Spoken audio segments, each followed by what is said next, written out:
ओम श्री गुरुवे नमः। ओम शांति शांति शांति। प्रणाम भगवान। भगवान योग वासिष्ठ महारामायण से निर्वाण प्रकरण उत्तरार्ध और सर्ग नंबर 126 से 128 लेते हैं भगवान, जिसमें शीर्षक है मरे हुए विपश्चितों के संसार भ्रमण का तथा उत्तर दिशागामी विपश्चित के भ्रमण का विशेष रूप से वर्णन।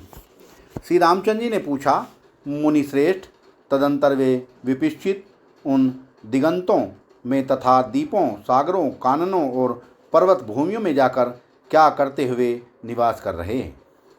श्री वशिष्ठ जी ने कहा, वत्सराम, उनमें से एक विपश्चित क्रोट द्वीप के सीमा भूत पर्वत के पश्चिमी तट पर एक हाथी द्वारा दांतों एवं गंड स्थलों से उस पर्वत की शिला पर कमल की तरह पीस डाला गया।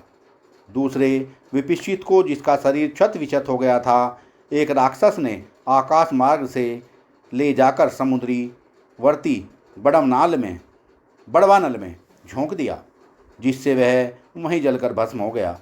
तीसरे को एक विद्याधर इंद्र सभा में ले गया। वहाँ उसने इंद्र को प्रणाम नहीं किया, जिससे इंद्र ने कुपित होकर उसे शाप दे दिया। उस शाप से वह जलकर भस्म हो गया।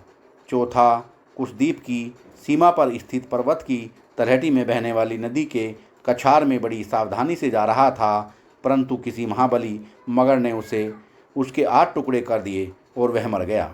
इस प्रकार वे चारों भूपाल अर्थात विपश्चित दिगंतों में जाकर मृत्यु को प्राप्त हो गए। मृत्यु के पश्चात उन विपश्चितों की संवित ने पूर्व संस्कारवश आकाश आत्मा बनकर आकाश में ही पृथ्वी मंडल को देखा और फिर दृश्य और दर्शन के मध्य में भूमंडल का अनुभव ही जिसकी आकृति है, उस अविद्या की निष्ठा इयत्ता को देखने के लिए वे दीपांतरों में भटकते रहे।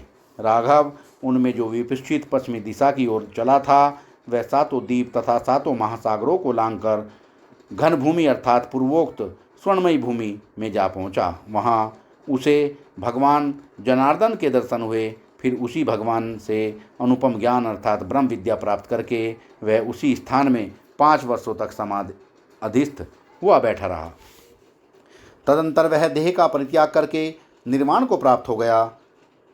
पूर्व दिशा में गया हुआ विपश्चित पूर्णिमा के चंद्रमंडल के निकट अपने शरीर को स्थापित करके उसे चंद्र तत्व की भावना करता रहा। उसमें चंद्र तत्व की भावना करता रहा। चिरकाल के बाद जब उसका पूर्व शरीर नष्ट हो गया, तब वह चंद्रलोक में स्थित हो गया। राजकुमार राम दक्षिण दिशागामी विपश्चित साल्म लिपिद्वीप में जाकर अपने शत्रुओं की जड़ उखाड़ करके आज भी वहाँ राज्य कर रहा है और उत्तर दिशा को प्रस्थान करने वाला विपश्चित सप्तम आबुद्धि स्वादुदक सागर में जा पहुँचा, जिसमें चंचल एवं विशाल तरंगे किलोल कर रही थी। वहाँ उसने एक मगर के पेट में 1000 वर्ष तक निवास किया। उस समय वह उसी मगर के पेट का मांस खाकर जीवन निर्वाह करता रहा। इस प्रकार जब वह मृगराज मर गया, तब उसने पेट से निकलकर दूसरे मगर की तरह समुद्र से मगर की तरह समुद्र से बाहर आया। तदंतर हिम के समान स्वच्छ जल से भरे हुए उस सागर की 80,000 योजन की विस्तार वाली घनी भूमि को लांघकर वह 10,000 योजन के विस्तार वाले एक विशाल मैदान में जा पहुंचा, जिसकी भूमि स्वर्णमयी थी और मध्य भाग बहुत बड़ा था। उसमें देवता लोग विहार करते रहते थे। वहीं उसकी मृत्यु हो गई। उस भूमि में देवगणों के मध्य मरने से उस विपश्चित को उसी प्रकार उत्तम देव तत्व की प्राप्ति हो गई, जैसे अग्नि के बीच पड़ा हुआ काष्ठ क्षण भर में ही अग्नि रूप हो जाता है। फिर वह एक प्रधान देवता होकर उस लोक अलोक पर्वत पर गया, जो भूमंडल रूपी वृक्ष का थाला सा स्थित है। रामभद्र उसका दिगंत दर्शन रूपी पूर्व संस्कार उसे पूर्णतया अभ्यस्त था ही, अतः वह उस उत्कृष्ट निश्चय से प्रेरित होकर ज्यों ही आगे बढ़ा त्यों ही उस लोक अलोक गिरी के शिखर से अंधकार में गर्त में जा गिरा। वहाँ उसने देखा कि पर्वत शिखर सरीखे विशालकाय मांस भक्षी पक्षी उस देव शरीर को नोच नोच कर खा रहे हैं और पूर्व चिंतित दिगंत दर्शन के कार्य में उसका मनोमय शरीर ही प्रसार कर रहा है, क्योंकि जहाँ उसकी मृत्यु हुई थी वह प्रदेश परम पावन था। इसी कारण उस निर्मल हृदय वाले विपश्चित को अपने सूक्ष्म शरीर में आदि भौतिकता का बोध तो नहीं हुआ, परंतु मन के व्यापार से रहित शांत स्थिति रूप उत्तम बोध की प्राप्ति नहीं हुई।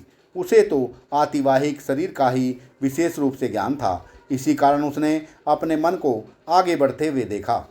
आतिवाहिक के ज्ञान से उसे गर्भवास तुल्य अंधकार दिख पड़ा। उस अंधकार की समाप्ति पर ब्रह्मांड कटाहा रूपी भूखंड दृष्टिगोचर हुआ, जो व्रज सदृश सारवान स्वर्णमय और करोड़ों योजन विस्तार वाला है। उसके बाद उसे उस भूखंड से 8 गुना विस्तार वाला जल मिला, जो ब्रह्मांड कटाहा की भूमि के समान समुद्र की पीठ की भांति स्थित था। उसे पार करने के बाद वह एक तेज युक्त स्थान में जा पहुंचा, जो प्रलय अग्नि की घनीभूत लपटों के पिंडीभूत कोटर के समान चमकीला था और जहाँ बहुत से सूर्य अपना प्रकाश फैला रहे थे, जिससे वह अत्यंत भीषण लग रहा था। उस तेजस आवरण में वह दाह शोक आदि से रहित मनोमय देह से विचरण कर रहा था। इतने में उसे एक ऐसा भान हुआ कि वह वायु रूप आवरण में आ पहुंचा। उस समय उसे यह ज्ञात हुआ कि मेरा सूक्ष्म आत्मा ही ले जाया जा रहा है और वह चिन्मात्र आत्मा किस प्रकार से ले जा रहा है यह भी मालूम हुआ। ऐसे ज्ञान के बल से उस धीर आत्मा ने उस वायु सागर को पार किया। उसके बाद वह उससे भी 10 गुने विस्तृत शून्य स्थान में जा पहुंचा। उसे लांघ कर वह असीम महान आकाश में प्रविष्ट हुआ, जिसमें सब कुछ विलीन होता है, जिससे सब कुछ आविर्भूत होता है तथा जो कुछ नहीं है और सब कुछ है। उस महान आकाश में मनोमय देह से भ्रमण करता हुआ वह बहुत दूर चला गया। वहाँ उसने पृथ्वी जल तेज वायु तथा जगत देखा। फिर संसार की रचनाएं सृष्टियाँ और दिशाएं दृष्टिगोचर हुई। तत्पश्चात पर्वत आकाश देवता मनुष्य और पंचमहाभूत के अंत में घनीभूत आकाश दिख पड़ा। पुनः जगत दिशाएं आकाश और दूसरी अवस्थित सृष्टियाँ परिलक्षित हुई। यों दीर्घकाल से विहार करता हुआ वह आज भी वहाँ स्थित है।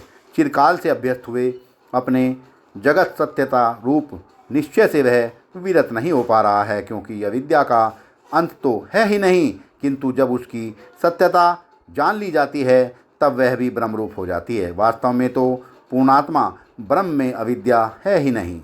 यह दृश्य है, यह अविद्या है, यह तो उसकी कल्पना है। राघव, वह विपश्चित आज भी तत्वज्ञान न होने के कारण उन पूर्व दृष्ट स्थानों में ही तथा उन्हीं के सदृश अन्य सृष्टियों तथा मनखंडों में अपनी वासना की उत्कृष्टता के कारण चिरकाल से दूर बारंबार भ्रमण कर रहा है। सत्संग को विराम देते हैं भगवान। प्रणाम भगवान।